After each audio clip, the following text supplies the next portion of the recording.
ஆண்டவராகிய இயேசு கிறிஸ்துவின் நாமத்தினாலே இந்த ஆராதனைக்கு உங்களை அன்போடு வாழ்த்தி வரவேற்கிறோம். கர்த்தருடைய நாமம் மகிமைப்படுவதாக. இந்த ஆராதனையுடைய ஆரம்பம் முதல் முடிவு வரைக்கும் தேவ ஆவியானுடைய வழிநடத்தல் இருக்கும்படி பாடுகிற பாடல்கள், ஆராதனை நேரங்கள், ஜெப நேரங்கள், ஆண்டுடைய வார்த்தை நேரங்கள், எல்லா நேரங்களிலும் கர்த்தருடைய ஆவியானவர் கிரியை செய்யும்படி, அவர் மகிமைப்படும்படி நம்மை தலைகளை தாழ்த்தி நாம் ஜெபத்தை ஏறெடுக்கலாம். அன்புள்ள நல்ல தகப்பனே, இந்த காலை நேரத்தில் நன்றி செலுத்துகிறோம் ஏசப்பா. இந்த பரிசுத்த ஓய்வு நாளிலும் இந்த மனமகிழ்ச்சி நாளிலும் ஆண்டவரே, இந்த அதிகாலை நேரத்தில் ஆண்டவரே உண்மை நாங்கள் ஆராதிக்கும்படியாகவும் உடைய திருவார்த்தையை கேட்கும்படியாகவும் உடைய திரு சமூகத்தில் நாங்கள் வந்திருக்க கர்த்தர் எங்களுக்கு கொடுத்த ஒரு பெரிய கிருபைகளுக்காக நன்றி செலுத்துகிறோம் ஆண்டவரே.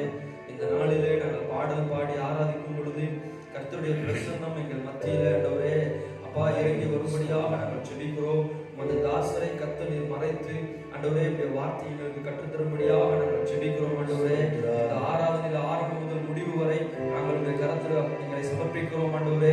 எங்களோடு கூட சேர்ந்து ஆண்டவரே இந்த யூடியூப் சேனல் மூலம் எங்களோடு சேர்ந்து ஆராதிக்கிற ஒவ்வொரு தேவ பிள்ளைகளையும் கர்த்தர் நீர் ஆசீர்வதிக்கும்படியாக ஜெபிக்கிறோம் ஆண்டவரே. நீர் பெருகவும் நாங்கள் சொல்லும் ஜெபிக்கிறோம்.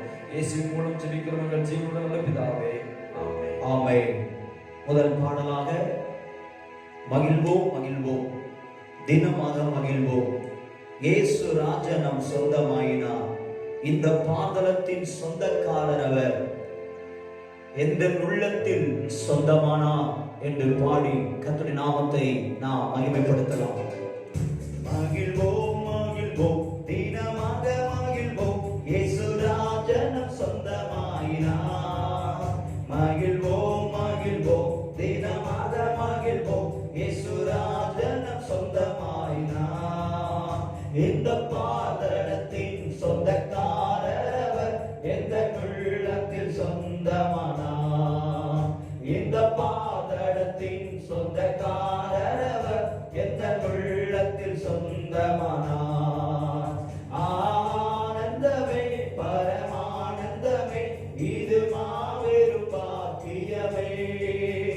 ஆனந்தமே பரமானந்தமே, இது மாபெரும் பாக்கியமே. இந்த பாதலத்தின் சொந்தக்காரர் அவர், எந்த உள்ளத்தில் சொந்தமானார். இந்த பாதலத்தின் சொந்தக்காரர் அவர், எந்த உள்ளத்தில் சொந்தமானார். சின்னம் சிறு வயதில் என்னை குறித்து விட்டார், தூரம் போயிலும் கண்டு கொண்டார். சின்னம் சிறு வயதில் என்னை குறித்து விட்டார், தூரம் போயிலும் கண்டு கொண்டார். தமது ஜீவனை எனக்கு அளித்து ஜீவன் பெற்றுக் கொண்டு உரைத்தார். தமது ஜீவனை எனக்கு அளித்து ஜீவன் பெற்றுக் கொண்டு உரைத்தார். ஆனந்தமே பரமானந்தமே, இது மாபெரும் பாக்கியமே. ஆனந்தமே பரமானந்தமே, இது மாபெரும் பாக்கியமே. இந்த பாதலத்தின் சொந்தக்காரர் அவர், எந்த உள்ளத்தில் சொந்தமானார். இந்த பாதலத்தின் சொந்தக்காரர் அவர், எந்த உள்ளத்தில் சொந்தமானார். எந்த சூழ்நிலையும் அவர் அன்பினின்று என்னை பிரிக்காது காத்துக் கொள்வார். எந்த சூழ்நிலையும் அவர் அன்பினின்று என்னை பிரிக்காது காத்துக் கொள்வார். என்னை நம்பி அவர் தந்த பொறுப்பதனை அவர் வரும் வரை காத்துக் கொள்வேன். என்னை நம்பி அவர் தந்த பொறுப்பதனை அவர் வரும் வரை காத்துக் கொள்வேன். ஆனந்தமே பரமானந்தமே, இது மாபெரும் பாக்கியமே. ஆனந்தமே பரமானந்தமே, இது மாபெரும் பாக்கியமே. இந்த பாதலத்தின் சொந்தக்காரர் அவர், எந்த உள்ளத்தில் சொந்தமானார். இந்த பாதலத்தின் சொந்தக்காரர் அவர், எந்த உள்ளத்தில் சொந்தமானார்.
இயேசுராஜனம் சொந்தமாயினார். மகிழ்வோம் மகிழ்வோம் தினமாக மகிழ்வோம் இயேசுராஜனம் சொந்தமாயினார். இந்த பாதளத்தின் சொந்தக்காரர் எந்த உள்ளத்தில் சொந்தமானார். இந்த பாதளத்தின் சொந்தக்காரர் எந்த உள்ளத்தில் சொந்தமானார். இயேசுவின் நாமம் இனிதான நாமம், இணையில்லா நாமம், இன்ப நாமம். எங்கள் இயேசுவின் நாமம் இனிதான நாமம், இணையில்லா நாமம், இன்ப நாமம். எங்கள் இயேசுவின் நாமம் இனிதான நாமம், இணையில்லா நாமம், இன்ப நாமம். பரிமள தைலமாம் இயேசுவின் நாமம், பாறைக்கும் வாசனை வீசிடும் நாமம். பரிமள தைலமாம் இயேசுவின் நாமம், பாறைக்கும் வாசனை வீசிடும் நாமம். இயேசுவின் நாமம் இனிதான நாமம், இணையில்லா நாமம், இன்ப நாமம். எங்கள் இயேசுவின் நாமம் இனிதான நாமம், இணையில்லா நாமம், இன்ப நாமம். நேற்றும் இன்றும் என்றும் மாறிட நாமம், நம்பினோரை என்றும் கைவிட நாமம். நேற்றும் இன்றும் என்றும் மாறிட நாமம், நம்பினோரை என்றும் கைவிட நாமம். இயேசுவின் நாமம் இனிதான நாமம், இணையில்லா நாமம், இன்ப நாமம். எங்கள் இயேசுவின் நாமம் இனிதான நாமம், இணையில்லா நாமம், இன்ப நாமம். பாவத்தை போக்கும் பயமதை நீக்கும் பரம சந்தோஷம் பக்தருக்கு அளிக்கும். பாவத்தை போக்கும் பயமதை நீக்கும் பரம சந்தோஷம் பக்தருக்கு அளிக்கும். இயேசுவின் நாமம் இனிதான நாமம், இணையில்லா நாமம், இன்ப நாமம்.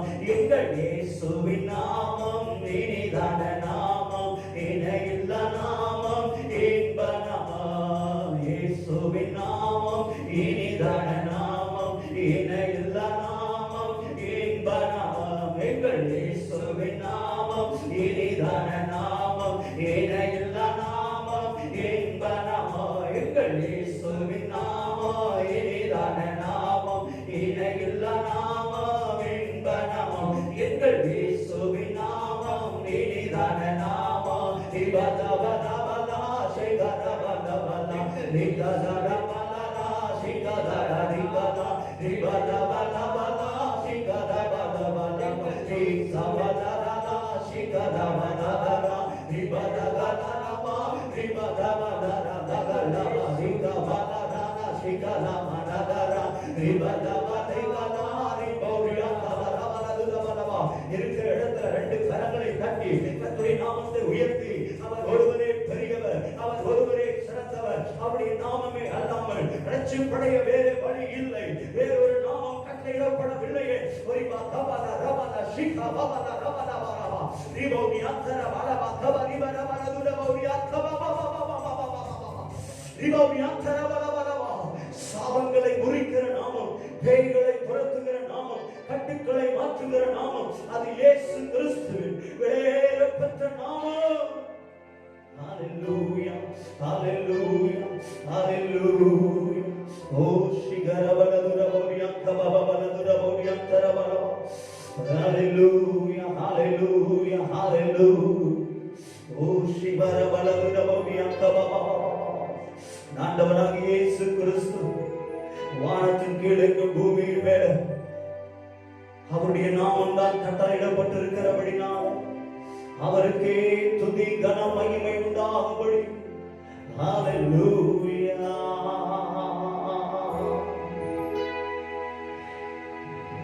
ஹalleluya. நமக்கு நன்றி.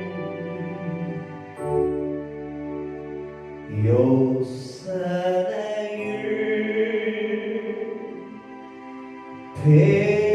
பெரியவரே ஆராதனை ஆராதனை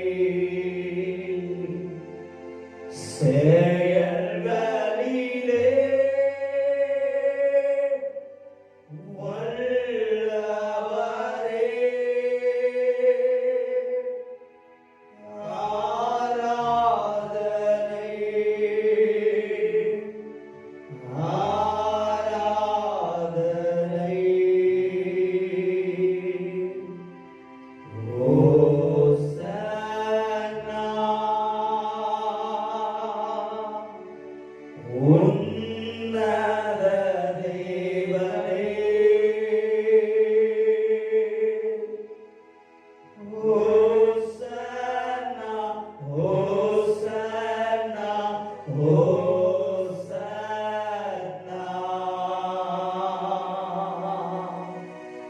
ஹோசன்னா ஹோசன்னா ஹோசன்னா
கண்மணி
அவர் நம்மை மீட்டெடுத்திருக்கிறார். அவர் நம்மை கழுகு போல சுமக்கிறவராய் இருக்கிறார். அவர் நம்மை சிலுவையினால் மீட்டெடுத்திருக்கிறார். தம்முடைய சிறகுகளால் நம்மை மூடி பாதுகாக்கிறவராய் இருக்கிறார். வழி நடத்துகிற விண்மீனாய் இருக்கிறார். வழிகாட்டக்கூடிய தீபமாய் இருக்கிறார். அவர் ஒருவரே நமக்கு போதுமானவர், புதுமையானவர், பெரிய காரியங்களை எங்கள் வாழ்க்கையிலே செய்கிறவர். உம்மை உயர்த்துகிறோம், உம்மை துதிக்கிறோம். உம்மை துதித்து ஸ்தோத்திரம் பண்ணி கொண்டிருக்கிற இந்த ஆராதனை நேரத்தில் நீர் எங்கள் மேல் பிரசன்னராயிருப்பதற்காய் ஸ்தோத்திரம். இந்த சத்தத்தை கேட்டுக் கொண்டிருக்கிற ஒவ்வொருவர் மேலும் உமது அனந்த வல்லமை, ஞானம், உம்முடைய அபிஷேகத்தின் கிருபை வரங்கள் ஒவ்வொருவரையும் நிரப்பிக் கொண்டிருப்பதற்காய் ஸ்தோத்திரம். இயேசுவே, இந்த ஆராதனை நேரத்தில் நாங்கள் அப்படியே எங்கள் தேசத்திற்காய் ஜெபம் பண்ணுகிறோம், ஜனங்களுக்காய் ஜெபம் பண்ணுகிறோம். இந்த கொள்ளை நோய்கள் மாற நாங்கள் ஜெபம் பண்ணுகிறோம். இந்த கொடிய வியாதிகள் இயேசுவின் நாமத்தில் மாற்றமடைய ஜெபம் பண்ணுகிறோம். எல்லா வைரஸ்கள் அழிந்து போக ஜெபம் பண்ணுகிறோம்.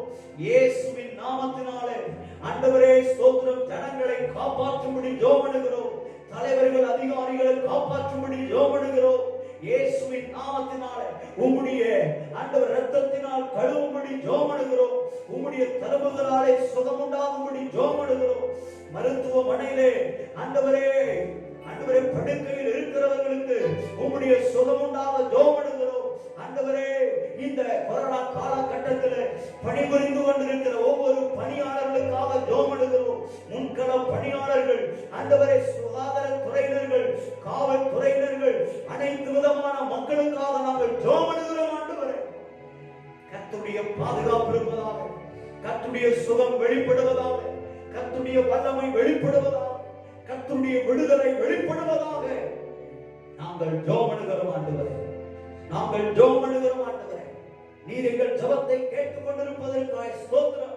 நீர் எங்கள் ஜெபத்திற்கு பதில் தருவதற்காக ஸ்தோத்திரம். கபாலா சந்தர பௌரியா கபாலா ரபாலா தெரியாந்தர பௌரியா கபாலா ரபா கபாலி வரவாலா துரவரவா. உம்முடைய உயிர் தெழுந்த வல்லமை ஜனங்களையும் தேசங்களையும் எல்லா நாடுகளில் உள்ள மக்களையும் சுகம் தந்து ஆண்டவரே ஜீவனை தந்து உமது ரட்சிப்பை கட்டளையிடுவீர் என்று சொல்லி விசுவாசத்தோடு ஸ்தோத்திரம் பண்ணி ஜெபமிடுகிறோம் ஆண்டவரே. உமக்கு நன்றி செலுத்துகிறோம் அப்பா. உமக்கு நன்றி செலுத்துகிறோம். தொடர்ந்து ஆண்டவரே ஸ்தோத்திரம் அப்பா. எல்லா விதமான சூழ்நிலைகள் கர்த்தர் பதட்டமான நிலைமைகளை படிப்படியாய் அவைகளை மாற்றிக்கொண்டு வருகிறீரே, அதற்காக ஸ்தோத்திரம். அதிகாரிகளும் தலைவர்களும் ஆண்டவரே அமைச்சர்களும் எடுக்கிற பிரயாசங்கள் முயற்சிகளை வாய்க்கப்படுவீராக. தேவைகளை தேவன் சந்திப்பீராக. எல்லா ஜனங்களையும் ஆசீர்வதியும் பாதுகாத்துக் கொள்ளும் ஆண்டவரே. உம்முடைய திருக்கரத்தில் ஒப்புக் கொடுக்கிறோம். இயேசுவின் நாமத்தில் நாங்கள் ஜெபிக்கிறோம். கர்த்தருடைய வார்த்தைக்காக நாங்கள் ஜெபமிடுகிறோம். எல்லாரும் ஸ்தோத்திரம் பண்ணலாம். எல்லாம் ஜெபம் பண்ணலாம். ஆண்டவரே, உமது வார்த்தைக்காக நாங்கள் ஜெபம் பண்ணுகிறோம். உமது வார்த்தையினால் எங்களோடு நீர் இடைபடும், பேசும், எங்களை தைரியப்படுத்தும். நீர் எங்களுக்கு வைத்திருக்கிற ஆண்டவரே ஸ்தோத்திரம் அப்பா. ஆண்டவரே, வேதம் வெளிச்சம், அது ஆண்டவரே ஞானம், அது தீபம், அது ஆண்டவரே எங்களுக்கு வரும் ஆண்டவரே ஸ்தோத்திரம். எல்லா சூழ்நிலைகளிலும் போதுமானவைகள் அப்பா. நிகழ்காலத்தை குறித்தும் கடந்த காலத்தை குறித்தும் வரும் காலத்தை குறித்தும் எல்லாவற்றையும் நீர் வைத்திருக்கிற உடைய வேதம் எங்களுக்கு விளக்கி சொல்லுகிறது ஆண்டவரே. இந்த காலங்கள் உம்முடைய வருகைக்கான அறிகுறியின் காலங்களாக இருக்கிறபடினாலே இந்த வார்த்தையை கேட்டு நாங்கள் பலப்பட கிருபை எங்களுக்கு செய்வீராக. தடைகள் மாறுவதாக. உம்முடைய இரத்த கோட்டைக்குள்ளே எங்களை முழுவதும் ஒப்புக் கொடுக்கிறோம். எங்கள் திருச்சபை குடும்பங்களுக்காக ஜெபமிடுகிறோம். ஆண்டவரே, யாரெல்லாம் பாதிக்கப்பட்டிருக்கிறார்களோ, யாரெல்லாம் தனிமைப்படுத்தப்பட்டிருக்கிறார்களோ, யாரெல்லாம் படிப்பு நிமித்தம், வேலை நிமித்தம் ஆண்டவரே ஸ்தோத்திரம் ஆங்காங்கே இருக்கிற எல்லாருக்கும் கர்த்தருடைய பாதுகாப்பு இருப்பதாக நாங்கள் ஜெபமிடுகிறோம். எங்கள் ஜெபத்தை கேட்டுக் கொண்டிருப்பதற்காக ஸ்தோத்திரம். எங்கள் ஜெபத்திற்கு பதில் தந்ததற்காக ஸ்தோத்திரம். உம்முடைய திருவார்த்தை நீர் எங்களோடு இடைபடுகிறதற்காக, அந்த நல்ல ஆவியானவர் எங்களை சத்தியத்தில் நடத்துகிறதற்காக, அடியனை மறைத்து வெளிப்படுவதற்காக உமக்கு ஸ்தோத்திரம். தொடர்ந்து பொறுப்படுத்திக் கொள்ளும், வழி நடத்தும். இயேசுவின் மூலம் ஜெபிக்கிறோம் நல்ல பிதாவே. ஆமென், ஆமென். மீண்டுமாய் உங்களை ஆண்டவராகிய இயேசு கிறிஸ்துவின் நாமத்தினாலே இந்த ஆராதனையில் ஆண்டுடைய வார்த்தையின் பகுதிக்கு உங்களை அன்போடு வாழ்த்துகிறேன், வரவேற்கிறேன். இப்பொழுது நாம் வேத வசனத்தை ஆராய்ந்து பரிசுத்த ஆவியானவர் நமக்கு அதிலே கற்றுக் கொடுக்கிற காரியங்களை நாம் கற்றுக்கொள்ளலாம். கவனியுங்கள். இந்த ஜூன் மாதத்தினுடைய வாக்குத்தத்த வார்த்தையை மையமாக வைத்து இந்த மாதத்தில் நாம் ஆண்டுடைய வார்த்தையை தியானம் செய்ய போகிறோம். வாசிக்கலாம். ஆகாய் எழுதின தீர்க்க தரிசன புஸ்தகம் 2ஆம் அதிகாரம் 9வது வசனத்தை வாசிக்கலாம். முந்தின ஆலயத்தின் மகிமையை பார்க்கிலும் இந்த பிந்தின ஆலயத்தின் மகிமை பெரிதாய் இருக்கும் என்று சேனைகளின் கர்த்தர் சொல்லுகிறார். இவ்விடத்தில் சமாதானத்தை கட்டளையிடுவேன் என்று சேனைகளின் கர்த்தர் உரைக்கிறார் என்று சொல் என்றார். ஆமென். இந்த வேத வசனத்தில் சமாதானத்தை கட்டளையிடுவேன் என்று சேனைகளின் கர்த்தர் உரைக்கிறார் என்கிற வார்த்தையை நாம் எடுத்துக்கொள்வோம். இந்த வேத வசனம் ஆகாய் தீர்க்கதரிசிக்கு கர்த்தர் சொல்லி, ஆகாய் இஸ்ரவேல் ஜனங்களுக்கு தரியு ஆண்ட அந்த வருஷத்திலே செலத்தியேலின் குமாரனாகிய செருபாபேல் யூதாவின் தலைவனுக்கும் யோத்சதாக் குமாரனாகிய யோசுவா என்னும் பிரதான ஆசாரியனுக்கும் கர்த்தருடைய வார்த்தை ஆகாய் மூலமாய் கர்த்தருடைய ஆவியானவர் சொல்லுகிறார். அங்கே என்ன சூழ்நிலை என்று சொன்னால், தேவனுடைய ஆலயம் பாழாய் கிடந்தன. அந்த ஆலயத்தில் ஜனங்கள் பொறுப்பற்றவர்களாக காணப்பட்டார்கள். அந்த ஆலயத்தின் வேலைகள் எந்த ஒரு காரியமும் சரியில்லாமல் இருந்தது. ஆனால் அந்த காலகட்டத்தில் ஜனங்கள் அவர்கள் நல்ல வீடுகளில் குடியிருந்தார்கள். நல்ல வீட்டிலே நல்ல சொகுசான வாழ்க்கையை வாழ்ந்து கொண்டிருந்தார்கள். ஆனால் தேவனுடைய ஆலயம் மிகவும் மோசமான பாழான ஒரு நிலைமையாக இருந்தது. அதற்கு வேதம் இப்படி சொல்லுகிறது பாருங்கள். ஆகாய் 1ஆம் அதிகாரம் 4வது வசனத்தை வாசிக்கிற பொழுது, இந்த வீடு பாழாய் கிடக்கும் போது நீங்கள் மற்ற பாவப்பட்ட உங்கள் வீடுகளில் குடியிருக்கும்படியான காலம் இதுவோ. இதுவோ பாருங்கள், ஆண்டவருடைய ஆவியானவர் சொல்லுகிறார், கர்த்தருடைய வீடு பாழாய் கிடக்கிறது, ஆனால் நீங்களோ மற்ற பாவப்பட்ட வீடுகளில் குடியிருக்கும்படியான காலம் இதுவோ என்று பரிசுத்த ஆவியானவர் அங்கே கேள்வி எழுப்புகிறார். அது மாத்திரமல்ல 6வது வசனத்திலே பாருங்கள், நீங்கள் திரளாய் விதைத்தும் கொஞ்சமாய் அறுத்துக் கொண்டு வருகிறீர்கள். நீங்கள் புசித்தும் திருப்தியாகவில்லை, குடித்தும் பரிபூரணம் அடையவில்லை. நீங்கள் வஸ்திரம் உடுத்தியும் ஒருவனுக்கும் குளிர்விடவில்லை. கூலியை சம்பாதிக்கிறவன் பொத்தலான பையிலே போடுகிறவனாய் அதை சம்பாதிக்கிறான். உங்கள் வழிகளை சிந்தித்து பாருங்கள் என்று சேனைகளின் கர்த்தர் சொல்லுகிறார் என்று ஆகாயின் மூலமாய், ஆகாய் என்கிற தீர்க்கதரிசியின் மூலமாய் ஸ்தோத்திரம் தம்முடைய ஜனங்களுக்கு ஆவியானவர் சொல்லுகிறதை நாம் இங்கே வேதத்திலே வாசிக்கிறோம்.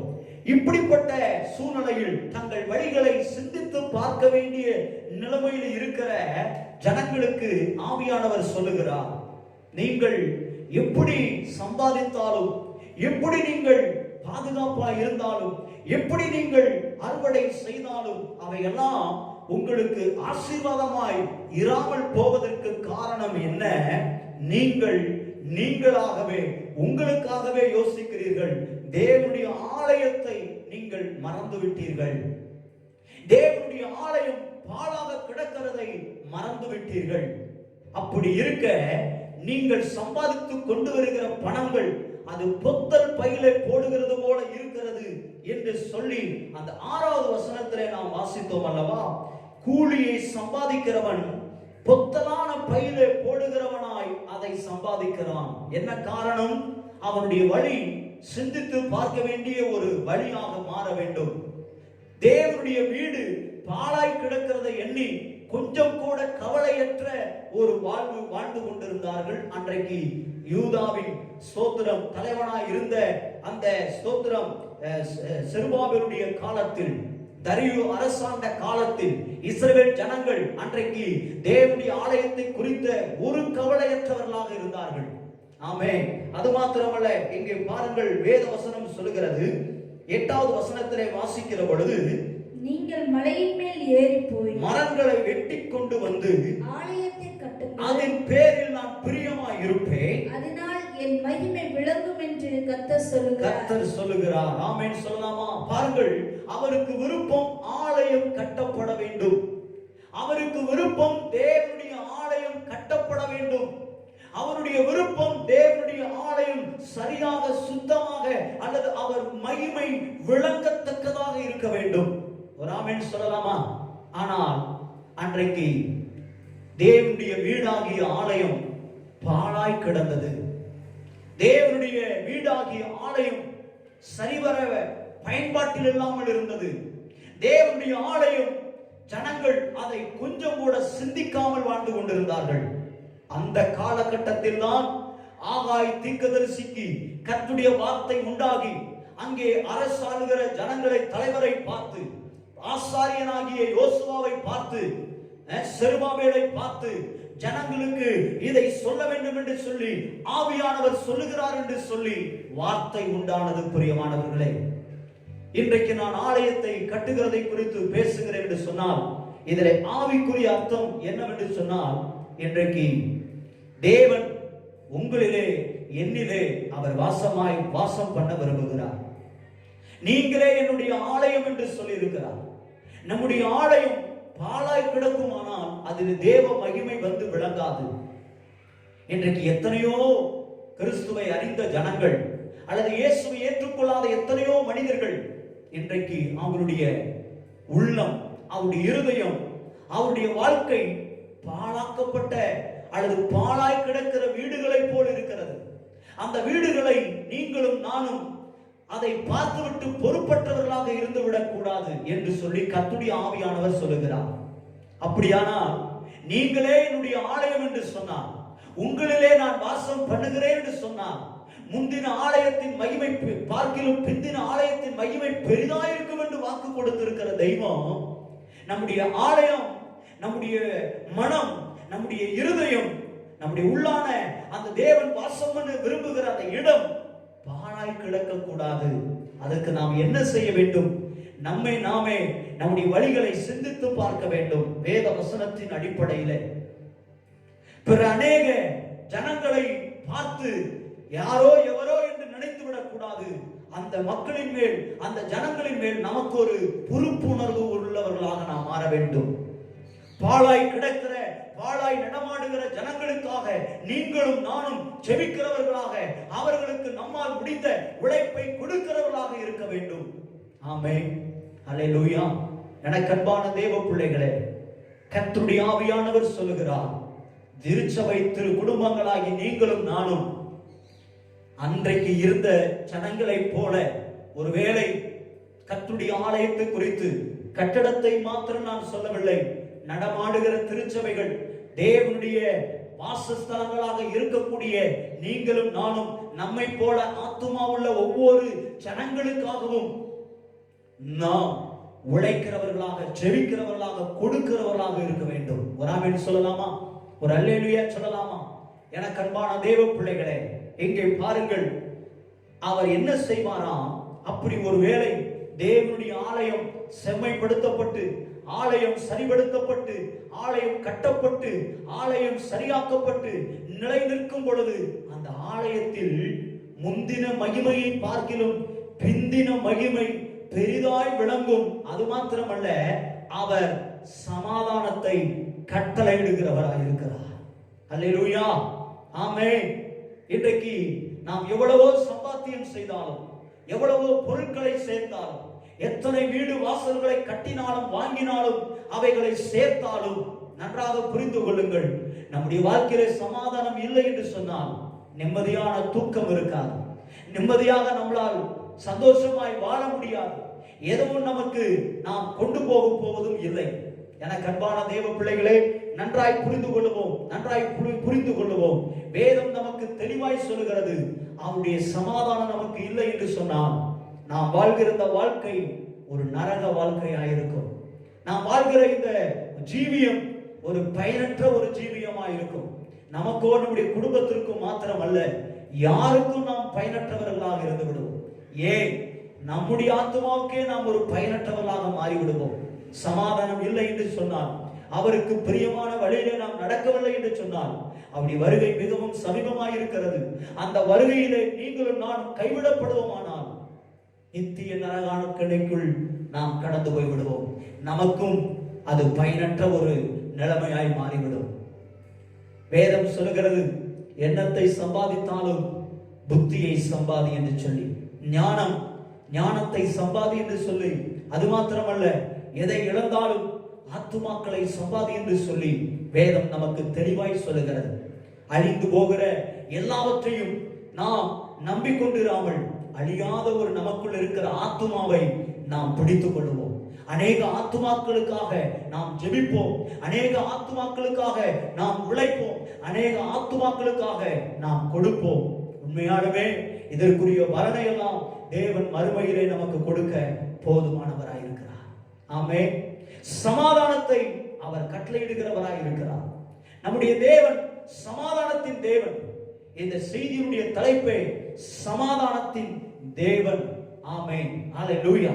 கர்த்தருடைய நாமம் மகிமைப்படட்டும். The feast of God என்று சொல்லி, feast of Lord என்ற அந்த தலைப்பிலே நாம் வாசித்தோம். சமாதானத்தை கட்டளையிடுவார். யாருக்கு? தேவனுடைய வீடு பாழாய் போகிறதை கண்டு கவலைப்பட்டு அவர்களுக்காய் ஜெபித்து அவர்களுக்காய் உழைத்து கொடுக்கிறவங்க மேல கர்த்தர் சமாதானத்தை கட்டளையிடுவார். இன்றைக்கு நீங்களும் நானும் சமாதானத்தை பெற்றுக்கொள்ள வேண்டுமானால், சமாதானத்தின் தேவனிடத்திலிருந்து சமாதானத்தை நாம் பெற வேண்டுமானால், நாம் செய்ய வேண்டியது அழிந்து போகிற ஸ்தோத்திரம் ஆத்துமாக்கள், அந்த ஆத்துமாக்களுக்காக அவர்கள் தேவனுடைய வீடாக ஆலயமாக இருக்கிறார்கள், அந்த ஆலயத்தை பாழாக போக விடக்கூடாது என்று சொல்லி பரிதபிப்போமானால் தேவன் நமக்கு சமாதானத்தை கட்டளையிடுவார். வேதத்திலே வாசிக்கலாம் பாருங்கள், அவர் எப்படிப்பட்டவராய் இருக்கிறாராம் பாருங்கள். ஏசாயா 9ஆம் அதிகாரம் 6வது வசனத்தை வாசிக்கிற பொழுது, நமக்கு ஒரு பாலகன் பிறந்தார், நமக்கு ஒரு குமாரன் கொடுக்கப்பட்டார், கர்த்தத்துவம் அவர் தோளின் மேல் இருக்கும், அவர் நாமம் அதிசயமானவர், ஆலோசனை கர்த்தா, வல்லமையுள்ள தேவன், நித்திய பிதா, சமாதான பிரபு எனப்படும். The peace of prince. நம்முடைய தேவன் சமாதான பிரபுவாய் இருக்கிறார். அவர் சமாதானத்தை கட்டளையிடுவேன் என்று சொல்லுவாரானால் அந்த சமாதானத்திற்கே அவர்தான் பிரபுவாய் இருக்கிறார். He is the prince of peace. அவர் சமாதான பிரபுவாய் இருக்கிறார். எனது அருமை தேவ பிள்ளைகளே, எனது அருமை அலிநகர ஏஜி சபை குடும்பத்தாரே, நன்றாக நாம் புரிந்து கொள்ள வேண்டிய ஒரு காலகட்டத்தில் இருக்கிறோம். நடமாடுகிற திருச்சபைகளாக இருக்கிற ஒவ்வொரு ஆத்துமாக்களின் மேலும் நீங்களும் நானும் கவலை உள்ளவர்களாக இருக்க வேண்டும். அவர்கள் பாழாக போய்விடக் கூடாது. அவர்களை காப்பாற்றுவதற்கு அந்த இடங்களெல்லாம் சரிபடுத்தப்பட்டு கட்டி எழுப்பப்படுவதற்கு தேவனுடைய வார்த்தைகளை நாம் கொடுக்க வேண்டும். எப்படியாவது சத்தியம் அவர்கள் அறிய வேண்டும். அவர்கள் கட்டி எழுப்பப்பட வேண்டும். அவர்களுள்ளே தேவ மகிமை வெளிப்பட வேண்டும். அவர்கள் ஒரு நாளும் நித்திய ஆக்கினைக்குள் யாரும் போய்விடக் கூடாது, நானும் போய்விடக் கூடாது. பரலோக ஜீவியத்தை அடைய வேண்டும் என்கிற கரிசனை உங்களுக்கும் எனக்கும் இருக்க வேண்டும். ஆமென். அவர் சமாதான பிரபுவாய் இருக்கிறார். அது மாத்திரமல்ல, இன்னொரு வேத பகுதியை நாம் வாசிக்கிற பொழுது பாருங்கள், நம்முடைய தேவன் சமாதானத்தின் தேவன் என்பதற்கு ஆதாரமாக ஏசாயா 53ஆம் அதிகாரம் 5வது வசனத்தை வாசிக்கிற பொழுது, நம்முடைய மீறுதல்கள் நிமித்தம் அவர் காயப்பட்டு, நம்முடைய அக்கிரமங்களின் நிமித்தம் அவர் நொறுக்கப்பட்டார், நமக்கு சமாதானத்தை உண்டு பண்ணும் ஆக்கினை அவர் மேல் வந்தது, அவருடைய தழும்புகளால் குணமாகிறோம். ஆமென் சொல்லுங்கள். வேத வசனம் நமக்கு அப்படியே ஆகும். ஆமென். பாருங்கள், அவர் சமாதானத்தின் தேவன். அது மாத்திரமல்ல, நமக்கு வர வேண்டிய ஆக்கினை தீர்ப்புக்கு பதிலாக அவருடைய சமாதானத்தை நமக்கு வைத்திருக்கிறார். அல்லேலூயா. அந்த வசனம் பாருங்கள். ஆமென். நமக்கு சமாதானத்தை உண்டு பண்ணும் ஆக்கினை அவர் மேல் வந்தது. அவர் ஏற்றுக்கொண்டிருக்கிறார். பிரியமானவர்களே, நாம் சமாதானம் இல்லாமல் வாழ வேண்டும் என்பது அவருடைய விருப்பம் அல்ல. நாம் ஆக்கினை தீர்ப்பு அடைய வேண்டும் என்பது அவருடைய விருப்பம் அல்ல. அந்த ஆக்கினை எல்லாம் அவர் மேல் எடுத்துக்கொண்டு அவருடைய சமாதானத்தை நமக்கு கொடுத்திருக்கிறார். நம்முடைய தேவன் சமாதானத்தின் பிரபு என்பதற்கு ஆதாரத்தை பாருங்கள். ஆக்கினை அவர் ஏற்றுக்கொண்டு உங்களுக்கும் எனக்கும் சமாதானத்தை கட்டளையிட்டிருக்கிறார். ஹல்லேலூயா. அது மாத்திரமல்ல, இன்னொரு வேத வசனத்தை நாம் வாசிக்கலாம் பாருங்கள். மீகா 5ஆம் அதிகாரம் 5வது வசனத்தை வாசிக்கிற பொழுது, இவரே சமாதானக்காரன அசீரியன் நம்முடைய தேசத்திலே வரும்பொழுது நம்முடைய அரண்மனைகளை மிதிக்கும் போதும் 7 மேய்ப்பரையும் மனுஷரில் 8 அதிபதிகளையும் அவனுக்கு விரோதமாக நிறுத்துவேன். ஆமென். நல்லா கவனிங்க. இவரே சமாதானக்காரன். இந்த இடத்தில் யாரை குறித்து மீகா சொல்லுகிறார் என்று சொன்னால், 2வது வசனம், 3வது வசனம், ஆமென், 4வது வசனங்களை வாசிக்கிற பொழுது நம்முடைய ஆண்டவராகிய இயேசு கிறிஸ்துவை பற்றி சொல்லுகிறார் மீகா. என்னவென்று சொல்லுகிறார் பாருங்கள். எப்பாப்ராத்தா எனப்பட்ட பெத்லகேமே, நீ யூதேயாவில் உள்ள 1000களுக்குள்ளே சிறிதாயிருந்தும் இஸ்ரவேலை ஆளப் போகிறவர் உன்னிடத்திலிருந்து புறப்பட்டே என்னிடத்தில் வருவார். அவருடைய புறப்படுதல் அநாதி நாட்களாகிய பூர்வத்தினுடையது. ஆனாலும் பிரசரிக்கிற மட்டும் அவர்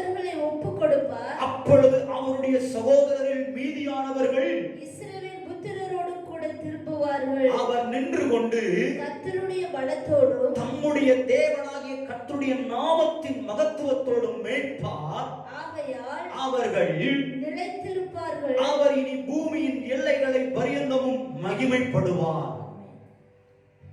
எனது அருமை திருச்சபை குடும்பத்தாரே, இது ஆண்டவராகிய இயேசு கிறிஸ்துவை குறிப்பிடுகிற வேத தீர்க்க தரிசன வார்த்தை.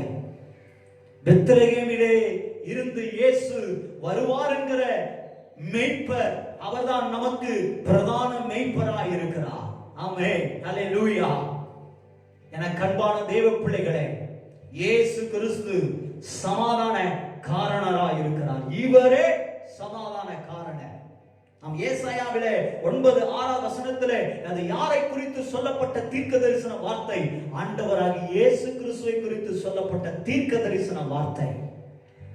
ஆமென். அது மாத்திரமல்ல, கடைசியா ஆமென் ஸ்தோத்திரம் ஒரு வசனத்தை வாசிக்கிறோம் பாருங்க.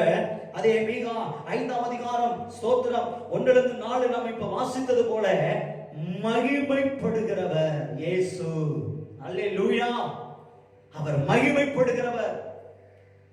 அவர் பிறந்து வாழ்ந்து ஜனங்களுக்காக எல்லாருடைய ஆக்கினையும் அவர் மேல் ஏற்றுக்கொண்டு இந்த முழு உலகத்திற்கும் சமாதானத்தை கட்டளையிட்டவர். அதனாலே அவருடைய நாமமே அல்லாமல் வேறொரு நாமம் ரட்சிப்படைய கட்டளையிடப்படவில்லை. அவரே ரட்சிப்புக்கு வழியாய் இருக்கிறார். அதனால்தான் அவர் சொன்னார், நானே வழியும் சத்தியமும் ஜீவனுமாய் இருக்கிறேன் என்று சொன்னார். பிரியமானவர்களே, இன்னொரு வசனத்தை கடைசியாக நாம் வாசித்து பாருங்கள், முடிக்கலாம். பாருங்கள், மத்தேயு 10ஆம் அதிகாரம் 34வது வசனத்தை வாசிக்கும் பொழுது பாருங்கள், பூமியின் மேல் சமாதானத்தை அனுப்ப வந்தேன் என்று எண்ணாதிருங்கள், சமாதானத்தை அல்ல பட்டயத்தை அனுப்ப வந்தேன். நன்றாக கவனியுங்கள். சமாதானத்தின் காரணர் இங்கே ஒரு வார்த்தை சொல்கிறார். அது என்ன வார்த்தை? பட்டயத்தை அனுப்ப வந்தேன். நன்றாக புரிந்து கொள்ளுங்கள். பட்டயம் 2 காரியத்திற்கு பயன்படுகிறது. ஒன்று தற்காப்புக்காக, இன்னொன்று ஸ்தோத்திரம் எதிரியை வெட்டுவதற்காக. வேதம் சொல்லுகிறது பட்டயம் பரிசுத்த வேதாகம வசனத்திற்கு அடையாளமாக அது குறிப்பிடப்படுகிறது. ஆமென். வேத வசனம் அது இருபுறமும் கருக்குள்ள பட்டயமாய் இருக்கிறது. எந்த பட்டயத்திலும் அது கருக்காய் இருக்கிறது. அது ஊடையும் கணுக்களையும் இரண்டாக வெட்டக்கூடியதாய் இருக்கிறது. ஆமென். எனக்கு அன்பான தேவ பிள்ளைகளே, தம்முடைய வார்த்தையாகிய பட்டயத்தை அவர் அனுப்பி இருக்கிறார். வார்த்தையாகிய இயேசு கிறிஸ்துவை அது குறிப்பிடப்பட்டிருக்கிறது. எனக்கு அன்பான தேவ பிள்ளைகளே, நம்முடைய தேவன் எப்படிப்பட்டவர் பாருங்கள். இன்னும் கடைசியாக யோவான் 14ஆம் அதிகாரம் 27வது வசனத்தை வாசிக்கிற பொழுது, சமாதானத்தை உங்களுக்கு வைத்து போகிறேன், சமாதானத்தை உங்களுக்கு வைத்து போகிறேன், என்னுடைய சமாதானத்தையே உங்களுக்கு கொடுக்கிறேன். பாருங்கள், என்னுடைய சமாதானத்தையே உங்களுக்கு கொடுக்கிறேன் என்று இயேசு கிறிஸ்து சொல்லி இருக்கிறார். எனக்கு அன்பான தேவ பிள்ளைகளே, இந்த உலகத்தில் யார் நமக்கு சமாதானத்தை கொடுத்தாலும், சந்தோஷத்தை கொடுத்தாலும், யார் நமக்கு எந்த பொருள், பணம், காசு, சொத்து, சுகம், சமாதானத்தை கொடுத்தாலும் அவைகள் இருக்கும் வரைக்கும் தான் அந்த சமாதானம். பணமோ பொருளோ சொத்து சுகமோ ஆஸ்தியோ பேரோ பட்டமோ படிப்போ பதவியோ அவைகள் இருக்கும் வரைக்கும் ஒரு சமாதானம். அவைகள் நம்மை விட்டு போகும் பொழுது சமாதானமும் அதோடு போய்விடுகிறது, நிம்மதி போய்விடுகிறது, சந்தோஷம் போய்விடுகிறது. ஆனால் என்றென்றைக்கும் போகாத அழியாத ஒரு சமாதானத்தை ஆண்டவராகிய இயேசு கிறிஸ்து எம்பெருமான் அவர் தந்திருக்கிறார். நீங்களும் நானும் அதை விசுவாசிக்க வேண்டும். நீங்களும் நானும் அதை நம்ப வேண்டும். நீங்களும் நானும் அந்த சமாதானத்தை வாஞ்சிக்க வேண்டும். அந்த சமாதானத்தை நீங்களும் நானும் பெற்றுக்கொண்டு இந்த காலகட்டத்திலும் எந்த சூழ்நிலையிலும் அந்த இயேசு கிறிஸ்து நமக்கு வைத்திருக்கிற அந்த சமாதானத்தை மேல் விசுவாசம் உள்ளவர்களாக இருக்க வேண்டும். இன்றைக்கு இருக்கிற காலகட்டம் உலகமே சமாதானத்தை இழந்து தவித்துக் கொண்டிருக்கிறது. ஆனால் வேதம் சொல்லுகிறபடி சமாதானம் இன்னும் நம்மை விட்டு எடுபட்டு போகவில்லை. அவர் நமக்காக அவருடைய சமாதானத்தையே வைத்து போயிருக்கிறார். நீங்களும் நானும் அதை விசுவாசிப்போம். அதை நாம் எப்படி பெற்றுக்கொள்வது? அதை எப்படி நாம் அனுபவிப்பது? அதை எப்படி நாம் பலருக்கு கொடுப்பது, அதை நாம் யார் மூலம் எப்படி அதை பெற்றுக்கொள்வது என்று சொன்னால் நாம் அதை இன்றைக்கு பார்க்கலாம். வாசிக்கலாம். ரோமருக்கு எழுதின நிருபம் 5ஆம் அதிகாரம் 1வது வசனத்தை வாசிக்கிற பொழுது வாசிக்கலாம். இவ்விதமாக நாம் விசுவாசத்தினாலே நீதிமான்களாக்கப்பட்டிருக்கிறபடியால் நம்முடைய கர்த்தராகிய இயேசு கிறிஸ்து மூலமாய் தேவனிடத்தில் சமாதானம் பெற்றிருக்கிறோம். ஆமென் சொல்லுங்கள். அல்லேலூயா. கர்த்தருடைய நாமம் மகிமைப்படட்டும். விசுவாசத்தினாலே நாம் தேவனிடத்தில் இயேசு கிறிஸ்து மூலமாகத்தான் சமாதானம் பெற்றுக்கொள்ள முடியும். இதுவரைக்கும் பெற்றிருக்கிறோம், இனிமேலும் அப்படித்தான். வேறு யார் மூலமாகவும் அல்ல, வேறு எதன் மூலமாகவும் அல்ல, இயேசு கிறிஸ்து மூலமாக நமக்கு இருக்கிற விசுவாசத்தின் அடிப்படையில் தான் தேவனிடத்தில் நீங்களும் நானும் சமாதானத்தை பெற்றுக்கொள்ள முடியும். ஆமென் சொல்லலாமா? இந்த ரோம சபைக்கு பவுல் அருமையாய் பரிசுத்த ஆவியானவர் உதவியோடு எழுதி அனுப்பின இந்த நிருபத்தில் சொல்லுகிறார், விசுவாசத்தினால் இயேசுவின் மூலமாக நாம் தேவனிடத்தில் என்ன பெற்றிருக்கிறோமா? சமாதானத்தை பெற்றிருக்கிறோம். அல்லேலூயா. எனக்கு அன்பான தேவ பிள்ளைகளே, இன்றைக்கு உலகமோ உலகத்தில் உள்ள மக்களோ சமாதானத்திற்காய் எங்கெங்கேயோ கண் கண்ட இடத்திலெல்லாம் தேடிக்கொண்டிருக்கிறார்கள். சமாதானத்தை பெற்றுக்கொள்ள முடியாமல் தவித்துக் கொண்டிருக்கிறார்கள். ஆனால் என்றைக்கு இயேசு கிறிஸ்து மூலமாகத்தான் பிதாவிடத்தில் எனக்கு சமாதானம் கிடைக்கும் என்று விசுவாசிக்கிறார்களோ அன்றைக்கு அவர்கள் யாராயிருந்தாலும் சரி, எப்பேற்பட்ட நிலைமையில் இருந்தாலும் சரி, அவருடைய சமாதானத்தை அவர் கொடுக்கிறவராக இருக்கிறார். இந்த செய்தியை கேட்டுக்கொண்டிருக்கிற தேவ பிள்ளை, நீங்கள் யாராயிருந்தாலும் சரி, எந்த நிலைமையில் இருந்தாலும் சரி, இயேசு கிறிஸ்துவின் மூலமா எனக்கு சமாதானம் கிடைக்கும் என்று நீங்கள் நம்பினால் போதும், அதை உங்கள் வாயினால் அறிக்கை செய்தால் போதும், அதை இயேசு கிறிஸ்து எனக்காகத்தான் அவர் எல்லாவற்றையும் ஏற்றுக்கொண்டிருக்கிறார் என்று விசுவாசித்தால் போதும், நீங்கள் இருக்கும் இடத்தில் உடனே உங்கள் இருதயத்தில் தேவ சமாதானத்தை நீங்கள் பெற்றுக்கொள்வதை உங்களால் உணர முடியும். 2வது வசனத்தை வாசிக்கலாம் பாருங்கள். இரண்டாவதாக ரோமர் 5ஆம் அதிகாரம் 9வது வசனத்தை வாசிக்கிற பொழுது, இப்படி நாம் அவருடைய இரத்தத்தினாலே நீதிமான்களாக்கப்பட்டிருக்க கோபாக்கினைக்கு நீங்களாக அவராலே நாம் ரட்சிக்கப்படுவது அதிக நிச்சயமாமே. பாருங்க பாருங்க, நல்லா புரிந்து கொள்ளுங்க. சமாதானம் அவரால் தான், சமாதானம் இயேசுவின் மூலமாகத்தான். அப்படியே ரட்சிப்பின் நிச்சயமும் யார் மூலமாகத்தானா?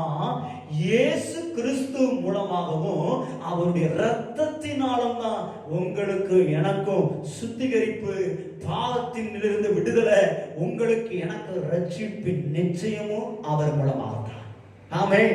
இரண்டாவதாக நான் சொல்லுகிறது என்னவென்று சொன்னால், இயேசு கிறிஸ்துவின் இரத்தத்தின் மூலமாக நமக்கு சமாதானம் நிச்சயமாய் இருக்கிறது. சமாதானத்தின் அடையாளமாய் இருக்கிற ரட்சிப்பு நமக்கு நிச்சயமாய் இருக்கிறது. ஆமென். அல்லேலூயா.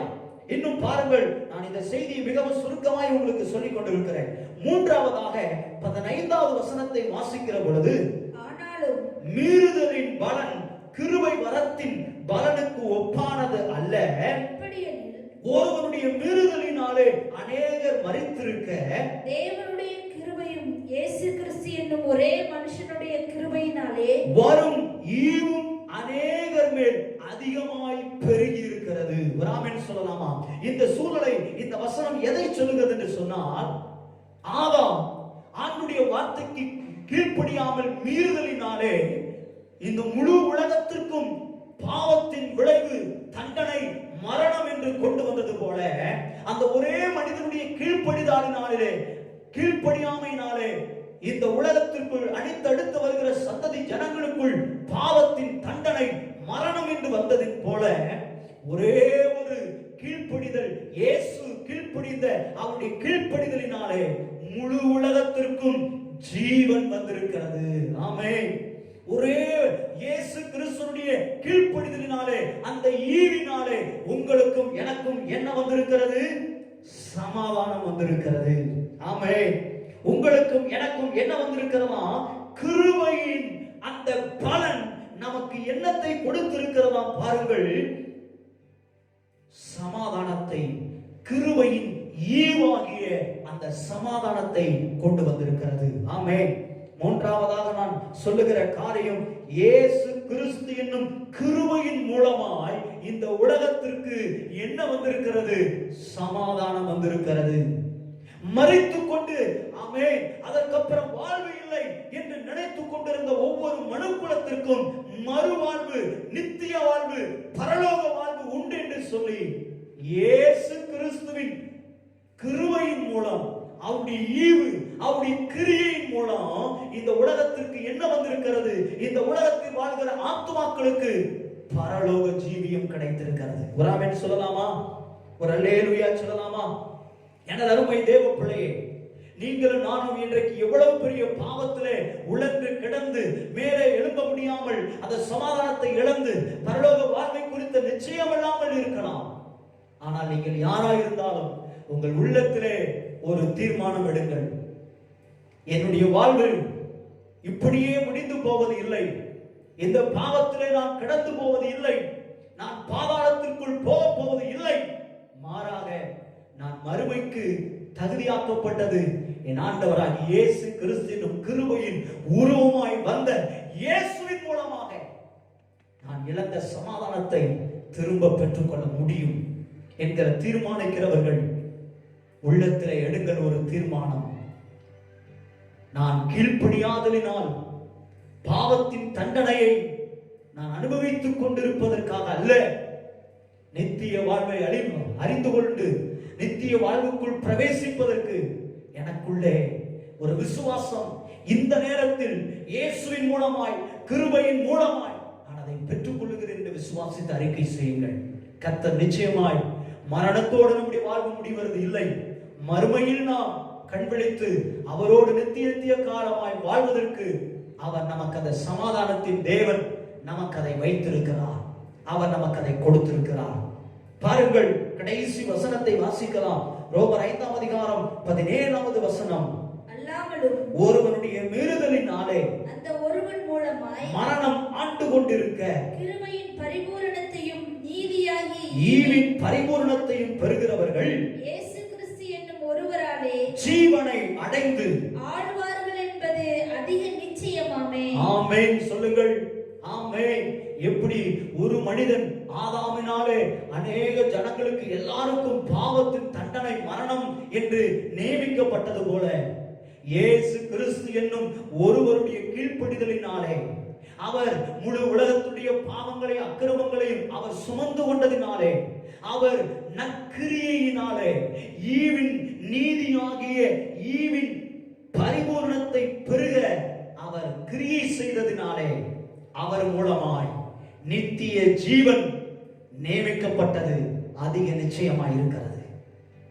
என்னை கேட்டுக்கொண்டிருக்கிற தேவ பிள்ளையே, என் அன்பு சகோதரரை சகோதரிகளே, என் அன்பு தகப்பன் தாய்மார்களே, திருச்சபை குடும்பத்தாரே, இயேசுவின் பிள்ளைகளே, நீங்கள் எந்த நபர்களாயிருந்தாலும், எந்த மதத்தை சார்ந்தவர்களாயிருந்தாலும், என் செய்தியை கேட்டுக்கொண்டிருக்கிற என் அன்பு தேவ பிள்ளைகளே, கர்த்தருடைய ஆவியானவர் சொல்லுகிறார், நீங்களும் நானும் மீட்படைய, சமாதானம் பெற, அந்த சமாதானத்தை பெற்றுக்கொள்ள நீங்களும் நானும் இயேசுவின் மூலமாகத்தான் என்று விசுவாசித்தால் போதும். இயேசுவின் மூலமாக, அவர் இரத்தத்தின் மூலமாக, அவருடைய கிருபையின் மூலமாக, அவருடைய ஸ்தோத்திரம் நீதியாகி ஈவின் கிரியையின் மூலம் என்று நீங்களும் நானும் விசுவாசித்தால் நாம் மரணத்திற்குரியவர்கள் அல்ல, நாம் ஜீவனுக்குரியவர்கள். நாம் நரகத்திற்குரியவர்கள் அல்ல,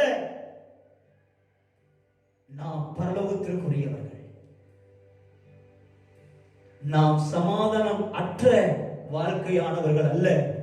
நீங்களும் நானும் சமாதானம் பெற்று அநேகருக்கு அந்த சமாதானத்தின் வழி காட்டுகிறவர்களாக இருப்போம். என்னை கேட்டுக்கொண்டிருக்கிற தேவ பிள்ளையை, இந்த செய்தியை கேட்டுக்கொண்டு பார்த்து கொண்டிருக்கிற தேவ பிள்ளைகளை, நீங்கள் இருக்கும் இடத்தில் உங்கள் தலைகளை தாழ்த்தி கண்களை மூடி ஒரு ஜெபம் உள்ளத்திலே, அல்லது நீங்கள் சத்தமாகவோ சேர்ந்து என்னோடு செபித்து ஆண்டவரிடத்திலிருந்து, சமாதானத்தின் தேவனிடத்திலிருந்து சமாதானத்தை பெற்றுக் கொள்வீர்களானால் நீங்கள் பலருக்கு இந்த சமாதானத்தை கொடுக்க ஆரம்பித்து விடுவீர்கள். அவர் சமாதானத்தின் காரணராய் இருக்கிறார். அவர் சமாதான பிரபுவாய் இருக்கிறார். சமாதானம் நமக்கு உண்டு பண்ணும் ஆக்கினையை அவர் மேல் அவர் ஏற்றுக்கொண்டிருக்கிறார். அவர் மகிமைப்படுகிற இயேசு கிறிஸ்துவாய் இருக்கிறார்.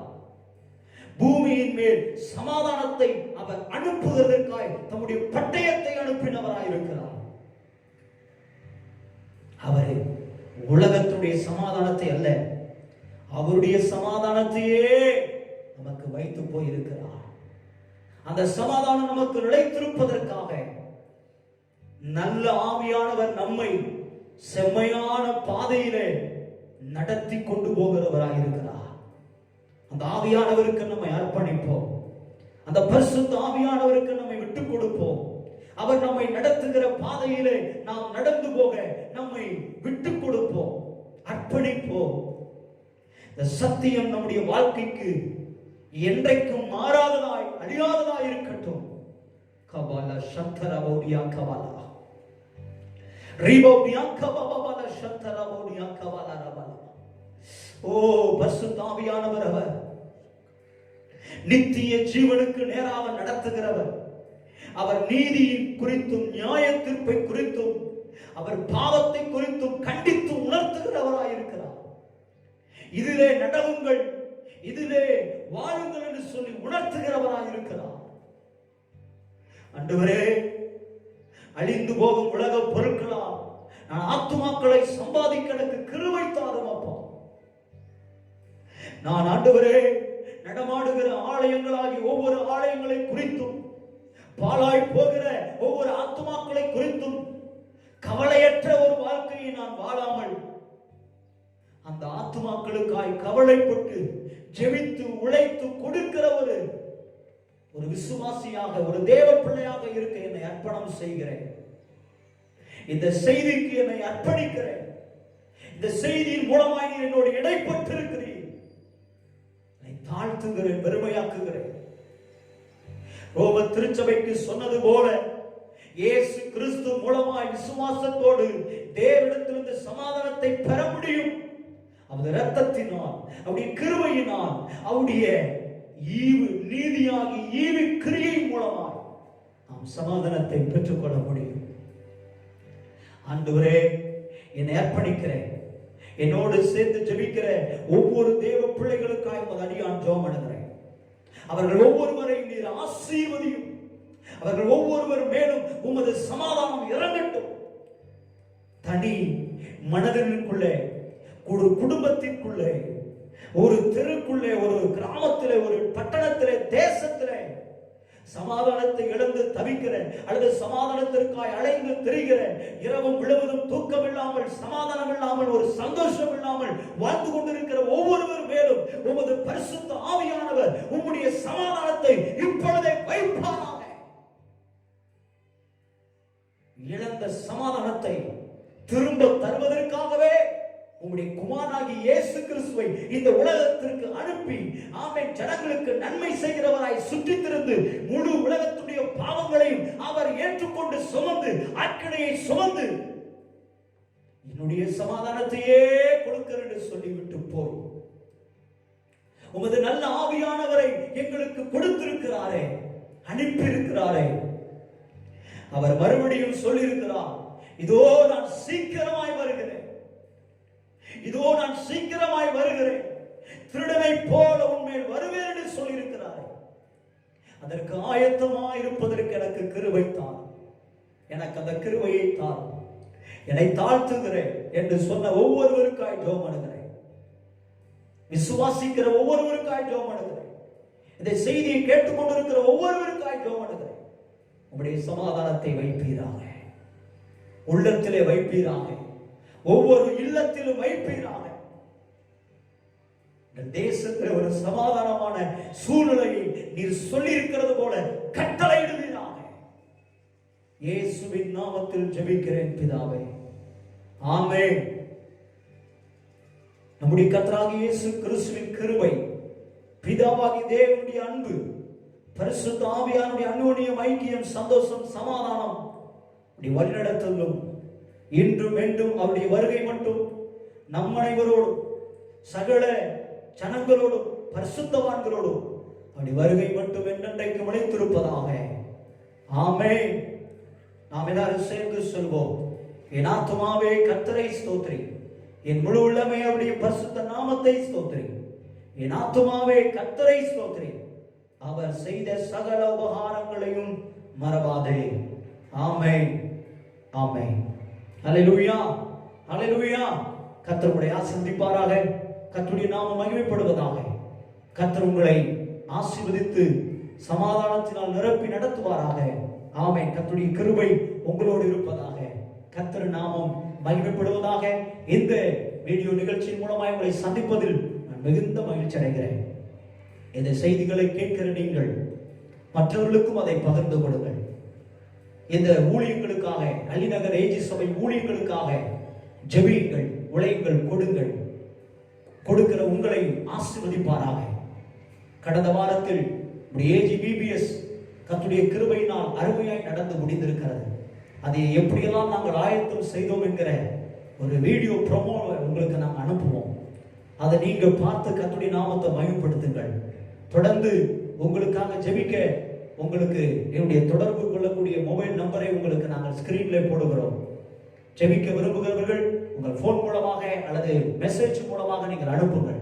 என்னுடைய இமெயில் ஜிமெயில் ஐடியும் உங்களுக்கு நான் அதில் போட, அதில் நீங்கள் மெயில் பண்ண உங்களுக்கு உதவியாக இருக்கும். அது மாத்திரமல்ல, உங்களுக்கு ஒருவேளை இந்த ஊழியத்தை தாங்க கர்த்தருடைய ஆவியானவர் ஏவினார், கூகுள் பே மூலமாக நம்பர் உங்களுக்கு அங்கே கீழே கொடுக்கப்பட்டிருக்கும். போன் பே மூலமாக நீங்கள் செலுத்தலாம். அது மாத்திரமல்ல, டிஸ்கிரிப்ஷன்ல எங்களுடைய அக்கௌண்ட் நம்பரையும் உங்களுக்கு நாங்கள் அதை பதிவு செய்கிறோம். கர்த்தர் உங்களுக்கு ஒருவேளை உள்ளத்தில் ஏவினார், கொடுக்க சொன்னால் நீங்கள் கொடுங்கள். இன்னும் இந்த ஊழியம் சிறப்பாய் செய்வதற்கு உங்களுடைய ஜெபம், உழைப்பு, உங்களுடைய உதாரணத்துவமான காணிக்கையினால் தாங்குங்கள். கர்த்தர் உங்களை ஆசீர்வதிப்பாராக. God bless you. ஆமென்.